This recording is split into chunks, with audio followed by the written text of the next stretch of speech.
fadhigii maanta ee mudanayaasha golaha guurta Soomaaliland ayaa waxa shir gudoominayay gudoomiyaha golaha guurta Salmaan Maxamuud Aadan markii uu fadhigaasi furmay ayaa mudanayaashu waxay ka doodeen ajendaha kal fadhigaasi qodobkiisa arrimaha bulshada waaxda biyaha mudanayaasha golaha guurta Soomaaliland ayaa waxay si adag uga hadleen biyo la'aanta ka jirta caasimadda Hargeysa waxaanay sheegeen in lahaatan in aan lagu guuleysan in caasimadda biyo la soo geliyo haddaba xildhibaan Muuse Xaaji Cabdi oo ka tirsanaa mudanayaasha dooda ka qayb qaadanaya ayaa waxa uu golweynaha u soo jeediyay in magaalada Hargeysa laga raro maadaama ay caasimadu isku raacday biyo la'aan isla mar ahaantaasina la geeyo meel biyo leh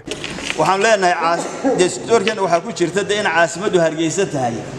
Hargeysa biyo la'aan bay isugu baxday waxaan anigu soo jeedinayaa mar haddii Hargeysa aan biyo laga helayno biyo laga waayay oo intaas oo dawladood oo kala dambeeyay mid walba dadaalkiisii uu ku hungoobay caasimada ha laga raro meel biyo la loo guuro والسلام عليكم ورحمة الله وبركاته intaasi kadib waxa hadalka qaatay gudoomiyaha golaha guurta Soomaaliland oo isagu sheegay in aan waqtigan caasimadda laga rari karin magaalada Hargeysa oo uu sheegay in hanti badan ku baxday caasimadda Hargeysa balse taa bedelkeeda waxa uu gudoomiyuhu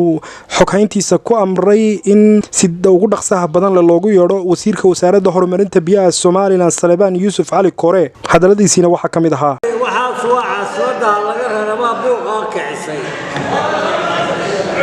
waayahay caasimada alla raro waxay la tahay wuxuu xal noqon mayse kharash badan baa inaga galay caasimada intaynu facilitieska meel kale ka abuurayno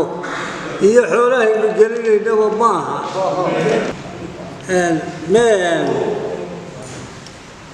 xoghayntaydii meelay waayahay wasiirkii inoogu yeedh xafiiska iska dhaaf golaha oo xafiiska inoogu yeedh bal maxaa ka harahaasuma daba socda ma loo baahan yahay xaggeesa looga baahan maxaase hawla ee ka qabatay maxaase qorshaha waariddaa waryaha booshcaddo waaridda intaa ku dhagaysan maayo kow arrintaa waxay la tahay wasiirka annagaa u yeedhi laakiin war buuxa waa ka haysaan meesha ay marayaan waxaan kaloo moodayay biyaha in hadda sidii loo soo gelin lahaa u la wadae dee dhowr sano ka hor waxaana la yidhi biyihii beebiska waaweynna waatana loo dhigay biyihii waa diyaara Hargeysa gelinteedii ayuu baadhay waxaan leenahay waadheegow adiga iyo ninka Muuse la yidhaahaa labadii naas oday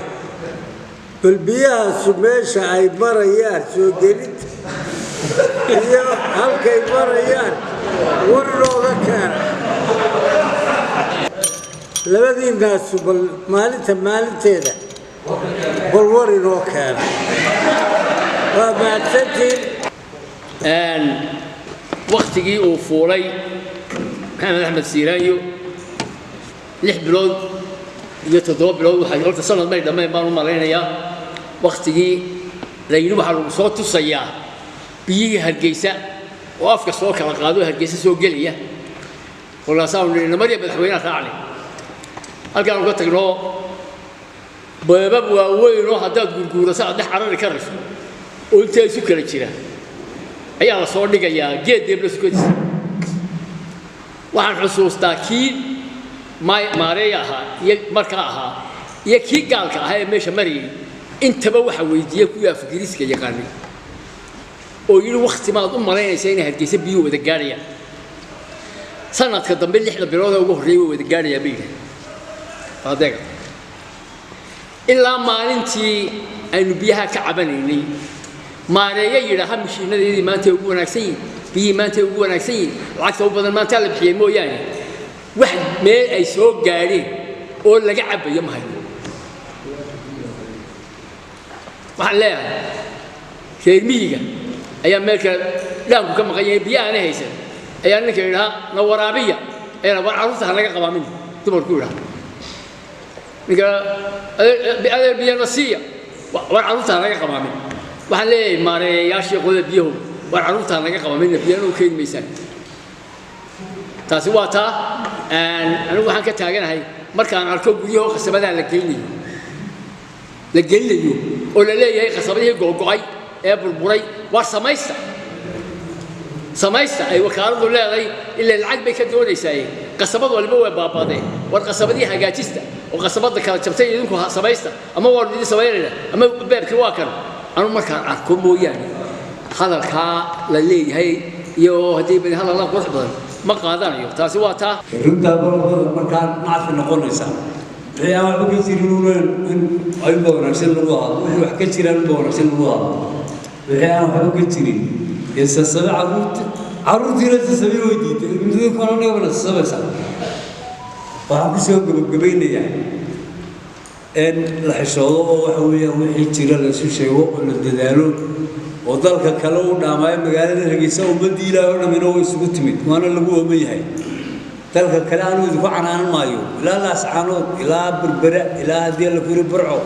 أرجعو هدي اللي في البورب إنتوا بقى ودعم سدن ومركز يدو بيلو سمية ما هو ونفس الوقت لكن هالجيسة تذكير دمير هالكن سوين وقبل الله دي يدقمون كي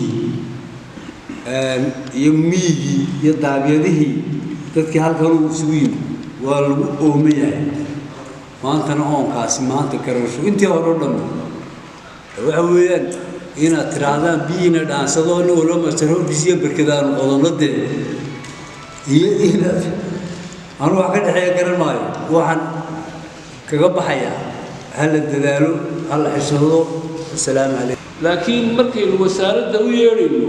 واحد دويرينو وين كلاب عدين والوسير بيحكم متى ماري هل كلا فرديا مشروع عدن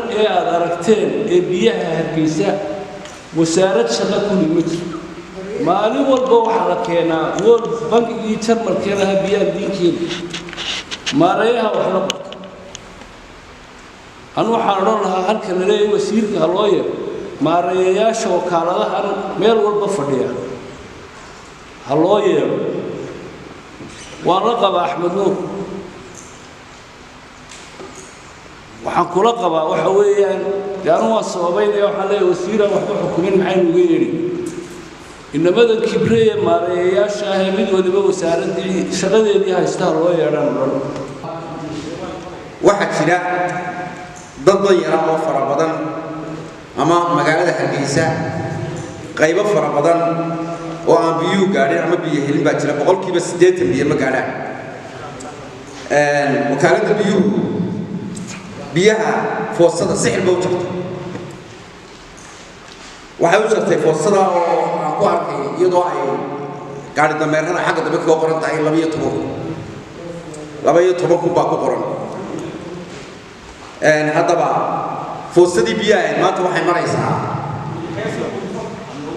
waxay maraysaa foosadii biyaha 18 ama 17 ama 20 ama 16 هذا يقول لك يا طبعا وانا كي تضبيه طبعا وانا كي سداديه طبعا وانا لبعتنا وجه مفليات وحويا بيهاس ما حق وكالة ذيك كردنا وكالة صحيح في كردسي ومركز أساسا لو كردي هو يوجي هدي أنا أوجي صحيح كاسمه شو كردنا وحنسوي شيء لا وكالة ده ضدكو عاد بحاجة بيها وقول بيجين إذا يبسكر باترته إذ شركان يبسكر ساعة شركان كل ما أنت يبسكر سواء يقارن يبسكر بحاجة جرا مركب عن زوج هذي لها إن لا كان ترولو وهالكا هراء يوترين هذاني هو سوق مرحين إن لو هو كيسيو لو هو مركب وحن له هاي وردته نوجادا وردتك المواطنين تاه ضير تاه هل نوجادو بيها لقيت بيه بحوية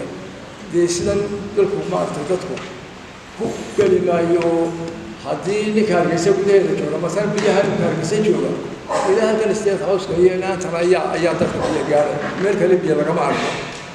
وأبويد وعلى جيبيه وريكي مسكين كهاي وحبة هايسن إيه مثلا هي اللي جاي إيه فرصة اللي يجي شنية طمخنا ما أعرف ما أنا ما بكارجسة بديه شنية طمخ هي هذا على قبضي والله إنك أسوأ عدنيها وأنت تقول حريستوي وحن لا يحي ورت وحن سويت يدني وسير كبيها غير وسير وسارة هذه القرآن واتر سفرين ما خيرنا هذا بعد ما كسمين تري بعد استقبال اللي تري نعم كحرفة دابد الروح كم على كرين لما لقيه بوه إلى بعض على لبس على المطر بدوخ لقيه شيء خالي جاي لقيه بوه هذا لقيه تطبق على نعم حتى لا كثير تط مية مقالة ولا كعبية أنا والله كبرنايا ولا لقعبية كنا صنيا فايدة بدل بيني أنت نبيها ملايين تكون بحين سجون كان لايك أنا بقول يا كهلا كهلا وهن لا هاي سيستم بها لسوقية تدرس الوضعين اللي هو واسوس ولا واسيس ولا هلا قبحه هلو سوتش دول ده سوتش تسيد إلى رمح ولا الخيط سيستم فيه هراء كرنا ولا دافع سيستم فيه مكبيه كذا الحكومة ضربين مقبلنا ضير ثانا هذه بدمارنا دار سبيت هذا بدر دام أقول هذا السبيت ده كذي يعني نقول ما يبقى وهن لا هاي وشياش على بخص وأنا شبعين هذا لكن وحهم فرصة يبقى نيكال وضع دام برضه الله رأيه الدنيا ده أول ما كمل قال حافظنا كنا يبقى له مسؤول السوين يبيع الله طلقة وحبر الله طلقة حدي حافظ أصبر إما هو السبي قارن إما قال السبيلية والبلبوه هنا دام حلو سبي هو تبين دام حلو سبي هو عن هذا كي يسوي بينية وده هو عدني وبيليه حتى كسبت كعبد كي كلام مسكين كعوام سياحة وهلا وسير كبيها الله يرى سوى دام مسؤول الله سبحانه ولا له حاجة كلها يدور تتوقع أي بيرها وهلا يسوي جديا الله يرى وسير كبيها وحيل للشيء أنا حكيت ومن أول وعفي عنه تلا الشيء والله ينور من ما يعني الددو عندوفتي الدبل لما كان agaasimayaasha iyo wasaaradda iyo xukuumaddu dadkeedeen hal iyo goor jiraaho waxa saa dhameynayna hadana la waayaa mudarray ku tahay wixii mudarrayna wuxuu baxlayaa wax ma wanaajiyaan iyo imaka 5 sano 6 sano maraya wali waxba kama naasaaga kuwii hore socon jiray la leeyahay kuwii hore socon jiray ayaaba meeshii ka baxay kuwii bariga hore socon jiray sanadihii hore inoo socon jiray ayaaba laga waayay meesha oo laga duway meel kale loo duwan malaynaya waxaan leenahay haka waatoono hadallada aan runta ahayn